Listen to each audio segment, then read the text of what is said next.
Ukraine tuyên bố điều tra video binh sĩ nước này hành quyết lính Nga, cơ quan Liên Hợp Quốc lên tiếng. Nga báo cáo gây thương vong lớn cho binh sĩ Ukraine khắp các mặt trận. Bình luận viên Đài Nhà nước Nga nói Moscow chưa sẵn sàng cho đòn phản công của Kyiv. Theo báo Nikkei Asia, Mỹ đã giữ kín việc tàu chiến đi qua eo biển Đài Loan trước cuộc họp thượng đỉnh hai nhà lãnh đạo. Phó Tổng thống Mỹ có chuyến thăm 2 ngày đến Philippines, tập trung thảo luận vấn đề gì? Thương vong lớn trong vụ cháy nhà kho ở trung tâm Moscow.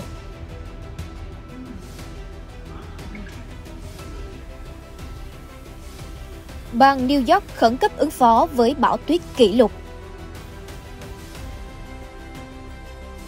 Tuyết có thể rơi dày đến 50 cm ở miền núi Tây Bắc Trung Quốc. Pháo hoa thắp sáng đêm khai mạc World Cup năm 2022. Cổ động viên Ecuador phấn khích với chiến thắng của đội tuyển ở trận ra quân. Tất cả sẽ được cập nhật ngay sau đây.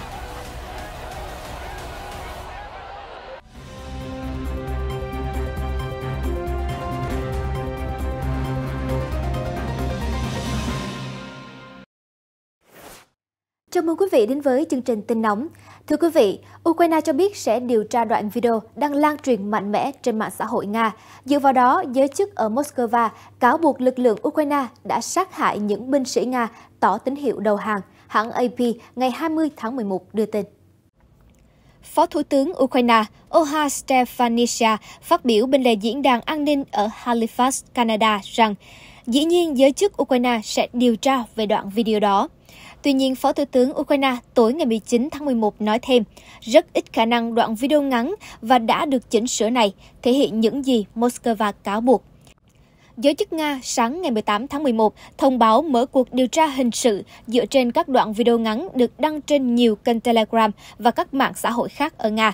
Hãng AP cho biết hình ảnh trong video có chất lượng thấp, không rõ ràng. Đoạn video dài nhất có thời lượng 36 giây.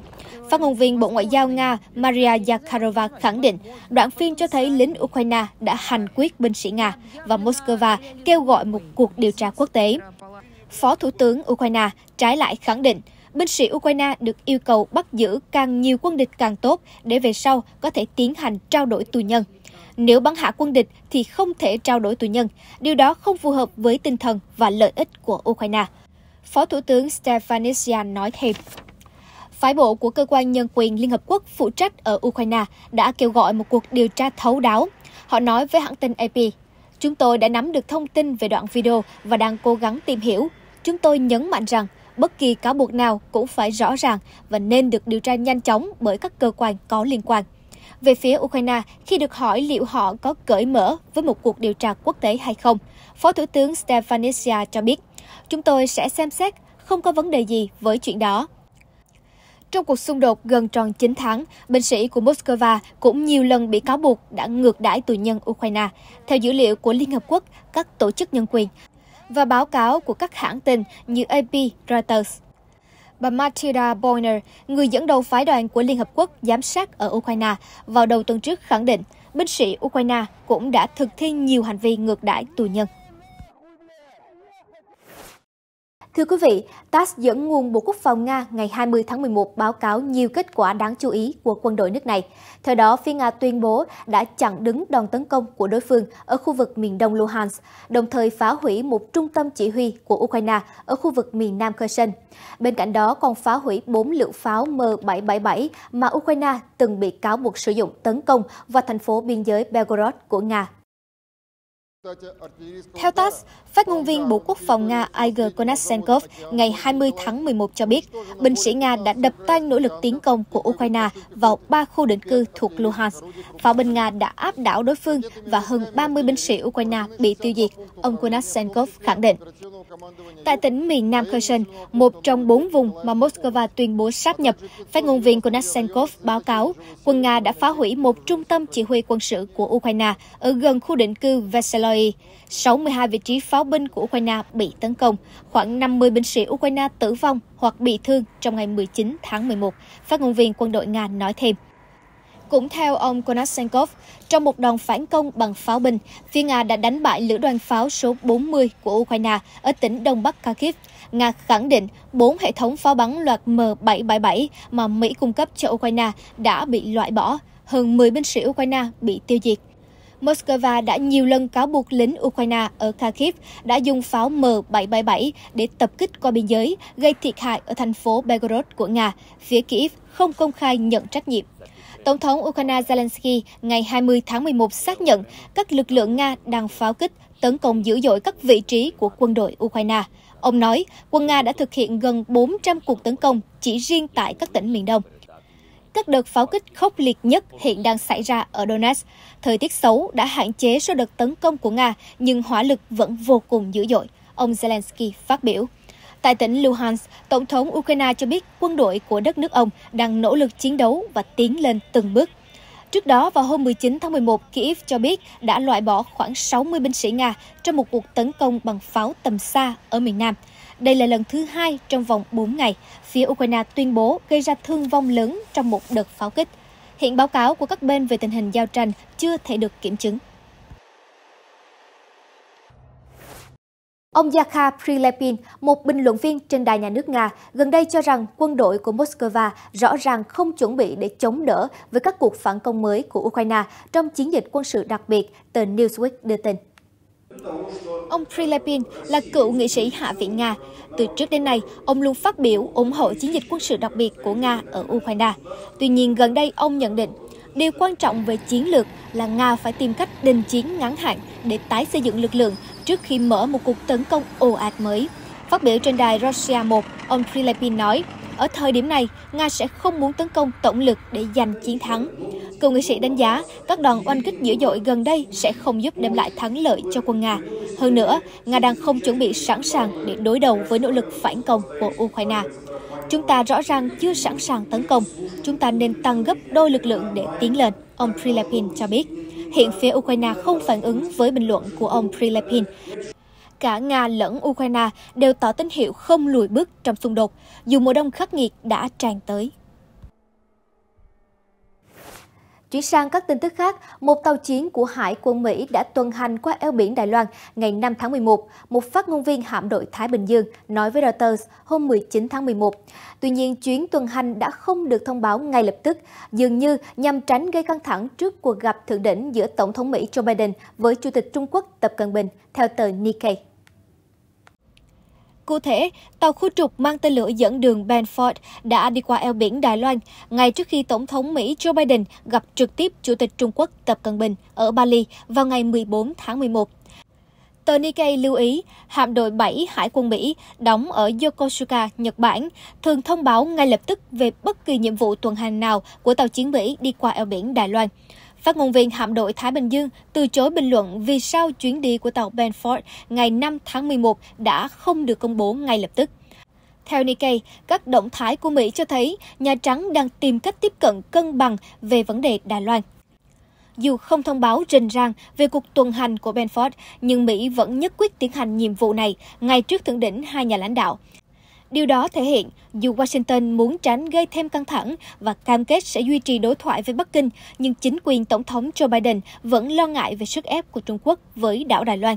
Theo Nikkei, Tổng thống Joe Biden hôm 14 tháng 11 ở Bali đã khẳng định Mỹ sẽ tiếp tục cạnh tranh quyết liệt với Trung Quốc về quân sự, kinh tế và công nghệ, nhưng tuyệt đối muốn tránh xung đột quân sự.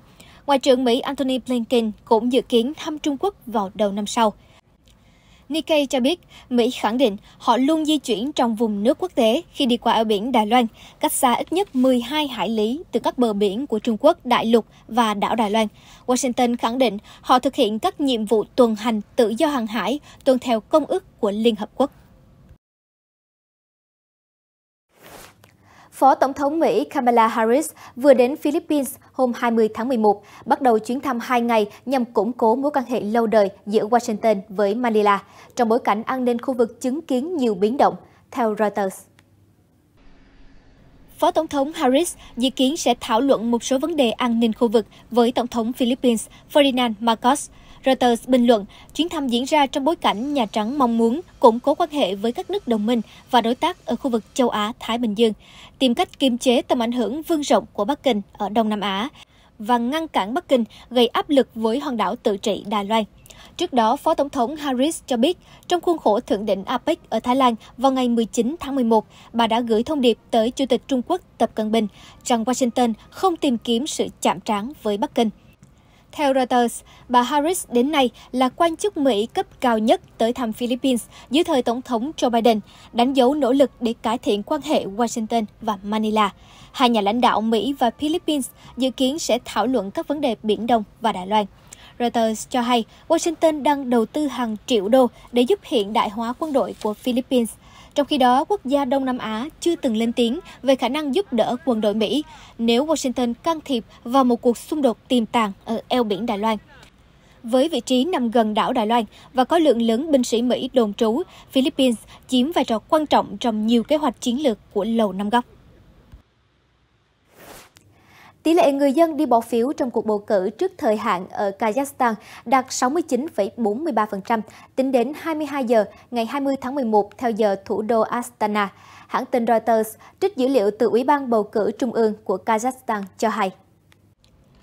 Almaty, thành phố lớn nhất nước, đã bắt đầu kiểm phiếu vào lúc 22 giờ ngày 20 tháng 11. Địa phương chứng kiến tỷ lệ người dân đi bầu thấp kỷ lục, chỉ có 28,72%. Tại một điểm bỏ phiếu, Reuters ghi lại hình ảnh thùng phiếu gần như trống rỗng. Tổng thống Kassym-Jomart Tokayev đã tiến hành tuyển cử trước thời hạn vào hôm 20 tháng 11. Một cuộc đua mà ông nắm chắc phần thắng giúp củng cố quyền lực sau chưa đầy một năm, kể từ khi ông Tokayev thay thế người tiền nhiệm lâu năm Nursultan Nazarbayev. Ông Tokayev, 69 tuổi, đang đối đầu với 5 ứng viên khác, ít được công chúng biết tới, theo Reuters. Cuộc tuyển cử có thể giúp nâng cao hình ảnh của Tổng thống Tokayev, tương tự như điều đã diễn ra với lãnh đạo tiền nhiệm Nazarbayev trong suốt 5 nhiệm kỳ liên tiếp. Số nạn nhân thiệt mạng trong vụ cháy nhà kho thuộc cửa hàng hoa tươi ở trung tâm thủ đô Moscow, Nga đã tăng lên 6 người, hãng TASS cập nhật vào sáng nay 21 tháng 11. Một quan chức cơ quan khẩn cấp nói với TASS, vụ cháy nhà kho tại quảng trường Komsomolskaya đã khiến 6 người thiệt mạng. Các báo cáo ban đầu nói có 5 người tử vong và 1 người khác bị thương. Ngọn lửa bùng phát lúc 3 giờ 13 phút hôm Chủ nhật, ngày 20 tháng 11 theo giờ Moscow. Ngay sau đó, 7 người ở nhà kho đã được sơ tán. Đám cháy được kiểm soát trong phạm vi 2.500 m2 và sau đó được dập tắt lúc 11 giờ 55 phút cùng ngày 20 tháng 11. Theo điều tra ban đầu, hệ thống điện sưởi bị hỏng và việc cúp điện có thể đã gây ra vụ hỏa hoạn kéo dài 9 giờ đồng hồ. Giới chức cho biết đang tiếp tục điều tra làm rõ. Thưa quý vị, máy ủi đang bắt đầu dọn tuyết đóng dài trên đường phố thị trấn Hamburg, bang New York, Mỹ vào hôm 20 tháng 11. Kể từ ngày 18 tháng 11, bão tuyết dữ dội đã ập tới phía tây tiểu bang, có nơi tuyết phủ dày đến hơn 183 cm. Đợt bão tuyết lịch sử khiến giao thông ở phía tây bang New York bị gián đoạn. Nhiều hãng hàng không phải hủy chuyến ở khu vực thành phố Buffalo vào hôm 19 tháng 11, ngày trước lễ tạ ơn, năm nay rơi vào ngày 24 tháng 11. Hạt Erie là nơi bị ảnh hưởng nặng nề bậc nhất trong đợt bão tuyết, ghi nhận tuyết rơi dày kỷ lục 196 cm ở công viên Orchard, nơi đặt trụ sở đội bóng bầu dục Buffalo Bills. Gió rét thổi về từ hồ Erie và hồ Ontario từ ngày 17 tháng 11 đã gây nên đợt bão tuyết lớn đầu tiên ở bang New York, dù mùa đông thông thường chỉ đến sau hơn một tháng nữa. Dịch vụ Thời tiết Quốc gia Mỹ cảnh báo điều kiện thời tiết lạnh giá, nguy hiểm có thể kéo dài đến hết ngày thứ Hai, 21 tháng 11, theo giờ ở New York. Thống đốc New York, bà Kathy Hochul đã chỉ đạo hơn 150 quân nhân vệ binh quốc gia tham gia dọn tuyết ở những nơi bị ảnh hưởng nghiêm trọng nhất tại hạt Erie. Trong cuộc họp báo chiều ngày 19 tháng 11, bà Ho Chu cho biết sẽ yêu cầu ban bố tình trạng khẩn cấp liên bang để vận động thêm nguồn lực tài chính ứng phó với bão tuyết. Bà Ho Chun cho biết gần 90 vụ tai nạn đã được báo cáo và gần 290 người đã được giải cứu trên đường. Tuyết dày hơn 90 cm đã trút xuống ở sân bay quốc tế Buffalo, Niagara, nơi có nhiều chuyến bay bị hủy vào hôm 19 tháng 11. Buffalo, thành phố lớn thứ hai ở New York, đã duy trì biện pháp hạn chế đi lại từ ngày 19 tháng 11. Buffalo đã chứng kiến lượng tuyết rơi kỷ lục hơn 41 cm trong ngày, vượt qua kỷ lục 20 cm được ghi nhận vào năm 2014, theo thống kê của Dịch vụ Thời tiết Quốc gia Mỹ hôm 19 tháng 11. Một đợt tuyết rơi dày vừa được báo cáo ở khu vực Á Tây thuộc khu tự trị Tân Cương ở Tây Bắc Trung Quốc ngày 20 tháng 11, đài CCTV đưa tin. Tuyết dự kiến trút xuống cho đến thứ Tư, ngày 23 tháng 11. Khu vực thung lũng và đồng bằng ở Á Tây có thể đón tuyết từ 7 đến 15 cm. Khu vực miền núi có thể đón tuyết dày 30 đến 50 cm, cơ quan thời tiết địa phương dự báo. Theo CCTV, giới chức địa phương đã đưa ra biện pháp khẩn cấp để đảm bảo an toàn giao thông và chuẩn bị đầy đủ các phương tiện dọn tuyết. Dù tuyết rơi gây bất tiện cho cuộc sống của người dân, CCTV cho biết khung cảnh ở Tân Cương càng trở nên ngoạn mục hơn khi những cánh rừng xanh ngắt và các nguồn nước trong ngần được phủ dưới tuyết trắng. Thưa quý vị, World Cup 2022, sự kiện được người hâm mộ bóng đá khắp thế giới mong đợi, đã chính thức bắt đầu. Với mong muốn tạo dấu ấn đối với người hâm mộ, các màn trình diễn hoành tráng là điều không thể thiếu trong đêm khai mạc.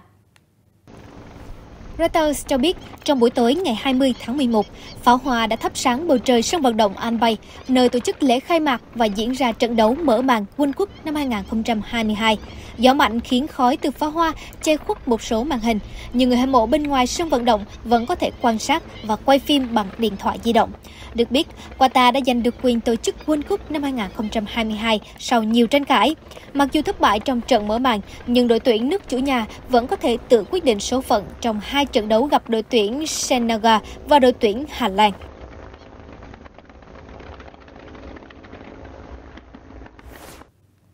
Thưa quý vị, mặc dù không có vé xem trực tiếp, nhóm cổ động viên Ecuador theo dõi trận khai mạc World Cup năm 2022 từ lễ hội người hâm mộ FIFA vẫn vô cùng phấn khích với chiến thắng ngoạn mục của đội tuyển trước nước chủ nhà Qatar. Reuters cho hay, trong trận đấu ngày 20 tháng 11, với 2 bàn thắng của tiền đạo kỳ cựu Enner Valencia, đội tuyển Ecuador đã vượt qua đội chủ nhà Qatar trong trận khai mạc với tỷ số 2-0. Ngay sau khi bắt đầu trận đấu, các cổ động viên Ecuador đã lên tiếng phản đối sau tình huống đội tuyển ghi bàn nhưng bị bắt lỗi việt vị. Tuy nhiên, các cổ động viên Ecuador không phải chờ đợi lâu khi Enner Valencia, cầu thủ ghi bàn hàng đầu của Ecuador, ghi một bàn thắng sớm từ chấm phạt đền và lập cú đúp bằng một cú đánh đầu chuẩn xác ở phút 31, giúp đại diện Nam Mỹ dẫn trước 2-0. Trong khi đó, đội chủ nhà Qatar lại tỏ ra căng thẳng và không thể xoay chuyển tình thế trong trận đầu ra mắt. Sau trận đấu, các cổ động viên Ecuador tỏ ra vui mừng và thở phào nhẹ nhõm khi đội tuyển có khởi đầu thuận lợi và giành được 3 điểm ngay từ đầu. Mặc dù là đội chủ nhà đầu tiên thua trận khai mạc trong suốt lịch sử giải đấu, nhưng các cổ động viên Qatar cho biết họ vẫn rất lạc quan và tận hưởng bầu không khí lễ hội. Thưa quý vị, bóng đá không phải là môn thể thao số 1 tại Mỹ. Tuy nhiên, khi góp mặt tại World Cup 2022, đội tuyển nước này cũng nhận được sự quan tâm đặc biệt từ Tổng thống Joe Biden. Reuters cho hay, Tổng thống Mỹ Joe Biden đã gọi điện và gửi lời chúc may mắn đến đội tuyển Mỹ khi họ chuẩn bị bắt đầu World Cup 2022 với trận đấu gặp đội tuyển xứ Wales trong ngày 21 tháng 11. Đội tuyển Mỹ sẽ đối đầu với đội tuyển xứ Wales, Anh và Iran trong các trận đấu ở bảng B. Mặc dù được đánh giá mạnh hơn so với đội tuyển xứ Wales và Iran, nhưng đội tuyển Mỹ sẽ đứng trước thử thách khó khăn khi đối đầu với đội tuyển Anh vào ngày 25 tháng 11. Trao đổi qua điện thoại, ông Biden kêu gọi, cho dù bị đánh giá thấp hơn, thì các thành viên của đội tuyển Mỹ hãy chiến đấu hết sức mình và gây bất ngờ cho tất cả mọi người. Được biết, đây là trận đấu đầu tiên tại World Cup của đội tuyển Mỹ từ năm 2014, sau khi lỡ hẹn với World Cup năm 2018 ở Nga. Sắp tới trong trận đấu ra quân, tiền vệ Tyler Adams, 23 tuổi, sẽ là người đeo băng đội trưởng của đội tuyển Mỹ. Tin tức vừa rồi cũng đã khép lại chương trình hôm nay. Cảm ơn quý vị đã quan tâm theo dõi. Xin chào tạm biệt và hẹn gặp lại.